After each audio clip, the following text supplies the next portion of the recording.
Hello, Chem 2 students. Mr. Keister here with you again today. This is the video for Thursday, November 12th, 2020, which is our scheduled 59th day of school for the fall semester. Always keep in mind, though, that the dates could change for a variety of reasons. But the lessons and the order that those lessons are presented will remain the same regardless. So let's take a look at our do-nows and see what our schedule is for today. We are getting close to an exam, I can tell you that, because today will be the last lesson in Unit 4.2, which is over the nomenclature of acids. So we'll be picking up page 79. Yesterday you did binary molecular compounds. That assignment was turned in yesterday, so actually there was no homework to turn in today. Today we'll finish up with Unit 4.2, which is about chemical nomenclature, the naming and formula writing of ions and compounds. As I said a little bit ago, today we'll finish up this unit with acids. You'll have an assignment over this that's due tomorrow, and I will be collecting it for a grade. Unit 4.2 exam is coming up this coming Monday. This coming Monday. We have a lab tomorrow, and then I will also hand out the review for the test tomorrow as well. You'll have tomorrow some time in class tomorrow after the lab to work on that review, and of course you'll have time over the weekend as well. So I'll have the study list is in Canvas now. I'll post it on the board and we'll talk a little bit about it tomorrow. So I think that takes care of it, and we will get going with the lesson.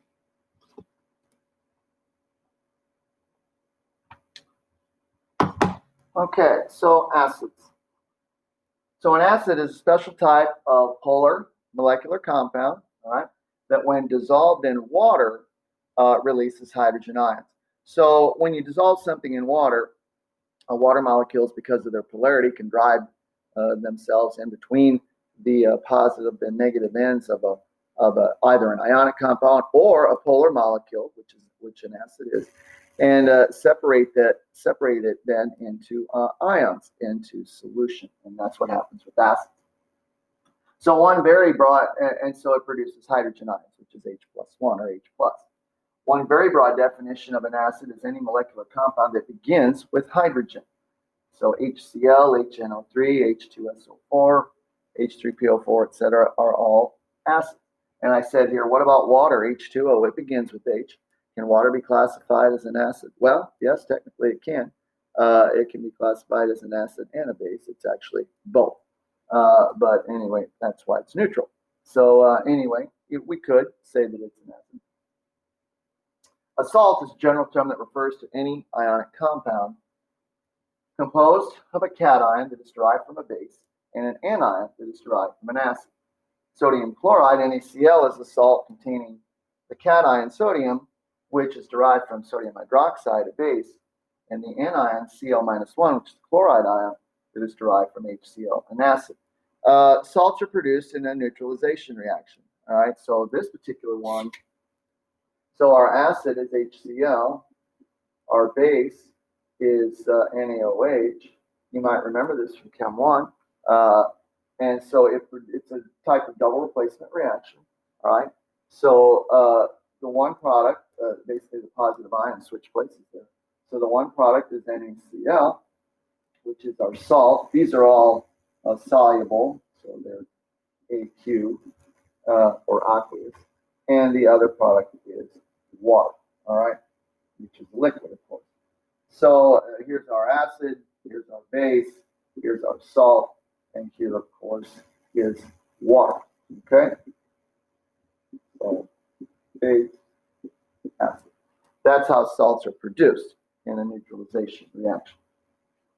All right, so the three rules for naming acids. So since all acids contain hydrogen as their cation, then the acid's name is thus then derived from the anion or negative ion that it contains. All right.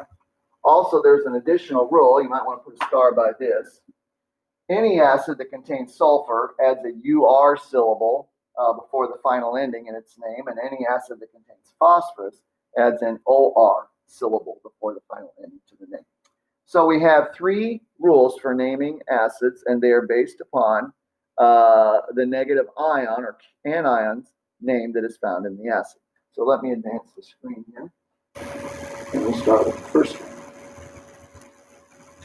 So when an anion's name ends in IDE, IDE. So this is going to involve any monatomic negative ion, those that come right off the periodic table: chloride, fluoride, oxide, phosphide, nitride, carbide, etc., bromide. If the negative ion's name ends in IDE, all right, then the acid's name begins with the prefix hydro, the basic root stem of the anion's name, the middle part, and then the ending changes to IC. So it's hydro something ic acid, all right? Hydro something ic acid. So for example, the acid that contains chloride, Cl-1, would contain one hydrogen. Since chloride has a -1 charge, we would only need one hydrogen in there, since hydrogen has a +1 charge. And so that acid is HCl, and it is called hydrochloric acid. The anion's name ends in IDE, and so the acid is named hydro something ic acid, in this case hydrochloric acid. The acid that contains the bromide ion is HBr. Same rule applies here, so we would call it hydrobromic acid. Okay. On the next page, here's the acid that contains cyanide. Okay, now cyanide. So I mentioned that all the negative monatomic anions names end in IDE, the ones that come straight off the periodic table. But we do have a couple of polyatomic ions whose names end in IDE. Probably most notable is cyanide. And so cyanide with a -1 charge is also going to have one hydrogen with it. So the acid is formula is HCN, and this would be called hydrocyanic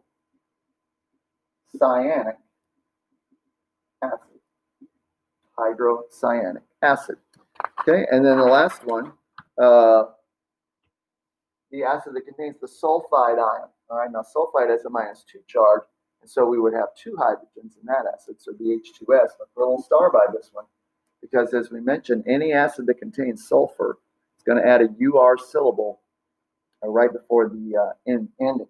So H2S is not, it begins with hydro, but it's not hydrosulfic, it's hydrosulfuric. Here's where that UR kicks in right before the hit.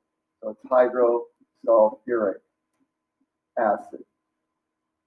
Let's go ahead and look at the one that contains phosphorus so we can get that rule in too. So the phosphide ion is P-3 or P3 negative, and that's phosphide. And so the acid that contains phosphide is going to have 3 hydrogens, because hydrogen's got a +1 charge, phosphide -3, so we need 3 hydrogens.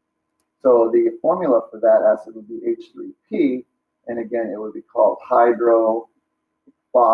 Now, it's not hydrophosphic, because any acid that contains phosphorus has an OR syllable before the ic ending. So it's hydrophosphoric acid. Hydrophosphoric. Okay? So if the anion's name ends in IDE, the acid is named hydro something ic acid. Okay? All right, second rule. When the anion's name ends in ATE, I'm going to advance the screen here. When the anion's name ends in ATE, then now, so we're looking at a lot of polyatomic ions there. We got quite a few of those that end in ATE. Then the acid's name has no prefix, all right, no hydro, and is simply the stem, root stem of the anion's name, and ic at the end, then of course the word acid. So no hydro. Make yourself a note. No hydro. All right. All right. So NO3 -1 is the nitrate ion. The acid that contains the nitrate ion is HNO3. Since nitrate's -1, hydrogen's +1, we only need one hydrogen there. So that would be HNO3, and that would be called nitric acid. Right? Nitric acid. SO4 -2, I'll put a little star by that because there's sulfur in there, which means we're going to add the UR. So the sulfate ion is SO4 -2. The acid that contains sulfate would have 2 hydrogens to balance that -2 charge. So its formula would be H2SO4. That is called sulfuric acid. All right, sulfuric. Again, add the UR before the ic ending. Again, no hydro. All right, so just sulfuric acid. CO3 minus 2 is carbonate. So the acid that contains carbonate has a formula of H2CO3. You need 2 hydrogens in it. This would be called carbonic acid. Carbonic. PO4 minus 3 is phosphate. I'll put a little star by that one because remember we're going to add the OR syllable in here since there's phosphorus in there. So since the phosphate ion is a minus 3 charge, we would need 3 hydrogens. So its formula would be H3PO4, and that would be called phosphoric acid. You need that OR in there, all right, since there's phosphorus in there. So it's not phosphoric acid, it's phosphoric acid. The next one, the oxalate ion, C2O4 minus 2, going to need 2 hydrogens there, so it's H2C2O4. That is called oxalic acid. Oxalic acid, okay? Let's do another one. Let's see. How about the chromate ion, CO4 minus 2? So we would need 2 hydrogens there to balance the negative 2 charge. That would be H2CrO4. And the chromate ion, then, the acid that contains chromate is called chromic acid. Chromic.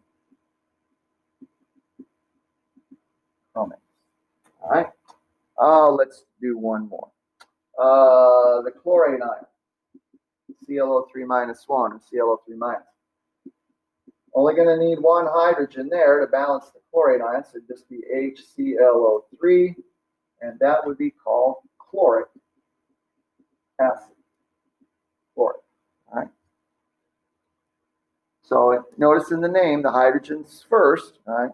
However many hydrogens you need to balance the negative ion, they are first, and then the negative ion follows. All right. Just like when you write an ionic compound. Okay. Third rule, last rule. When the anion's name ends in ITE, so this again would be a polyatomic ion, then the acid's name has no prefix and is simply, again, the root stem of the anion's name, and the ending now is OUS, plus the word acid, of course. So again, no hydro. No hydro. All right. So, the acid that contains the sulfide ion. Sulfide is SO3 minus 2. All right. So the acid would contain 2 hydrogens. So it'd be H2SO3. I'm going to put a little star there because here again with the sulfur, you're going to add UR. So this would be sulfurous acid. Not sulfus acid, but sulfurous acid. All right. And then the next one. So the acid that contains the nitride ion, nitride, NO2 minus 1, would contain 1 hydrogen, so HNO2. And so what would we call that? Well, it's going to have an OUS ending, so that would be nitrous acid. Again, no hydro, all right, no hydro. The phosphide ion, we'll start by that one because we're going to have to add OR in there. So the phosphide ion, PO3 negative 3, would require 3 hydrogens. So its formula would be H3PO3. And so this would not be phosphorus acid. It needs the OR in there. It would be phosphorus acid. Phosphorus acid. Keep in mind that name looks a whole lot like the element P, which is phosphorus. They're spelled differently, all right? Phosphorus is just US on the end, not OUS. So make sure you make that distinction there. So H3PO3 would be phosphorus acid. Let's do one more. Let's see, what's another ITE? Chloride, ClO2 negative 1 is the chloride ion. Well, with a negative 1 charge, we're only going to need 1 hydrogen, so that would be HClO2. And again, the I becomes the OUS ending, so that would be chlorous acid. Chlorous. Okay? So let's review those 3 rules. The name of the acid depends on the name of the negative ion, all right, of the anion. So if the negative ion's name ends in IDE, all right, like chloride, bromide, cyanide, fluoride, sulfide, nitride, then the acid that contains that negative ion is going to be named hydro something ic acid. All right. If the anion's name ends in ATE, 8, which is polyatomic ions, all right, a lot of those, then the acid's name is just something ic acid, okay, no hydro. If the negative ion's name ends in ITE, again, those would be polyatomic ions, then the acid's name is just something us, OUS, acid, all right? Any acid that contains sulfur, you add the UR before the final ending. Any acid that contains phosphorus, you add the OR before the final ending, all right? So I think that takes care of it. Let's do a couple, let's see where we're looking at a name and we write a formula just to review how hydrogen fits into this thing. So let's say, I'll put it over here. So let's say we're given the name, let me think of one.